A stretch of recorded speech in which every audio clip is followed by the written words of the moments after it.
L'été avant les élections présidentielles aux États-Unis, les partis démocrates et républicains organisent des conventions nationales. Mais c'est quoi? Et surtout, ça sert à quoi?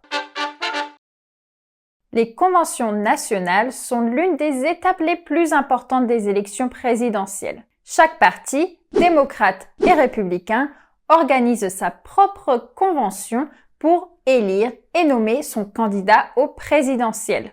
Alors, je sais ce que certains d'entre vous vont penser. On vient pas d'avoir des élections primaires pour élire le candidat de chaque parti?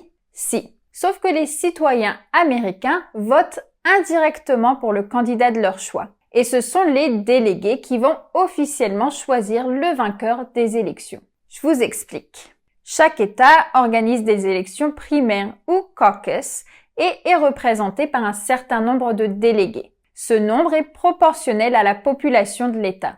Mais le nombre total de délégués et leur répartition sont différents pour les démocrates et républicains car chaque parti a ses propres règles.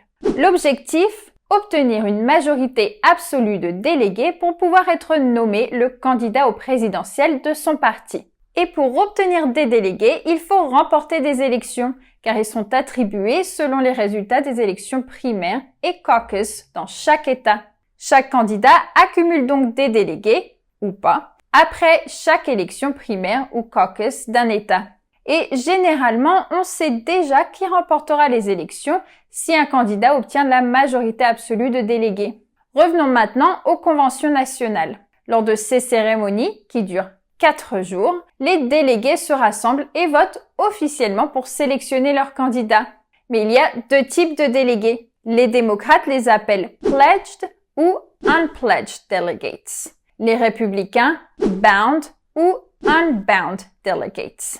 Les pledged et bound delegates sont des délégués qui se sont engagés à respecter les résultats des élections primaires. Les unpledged et unbound delegates sont des super délégués qui peuvent voter comme bon leur semble. Mais le vote de ces délégués n'a d'importance que si un candidat n'a pas remporté la majorité absolue ou si l'élection est contestée. Au final, ces conventions sont surtout une opportunité de rassembler politiciens, activistes et célébrités et sont utilisées comme un outil de campagne électorale.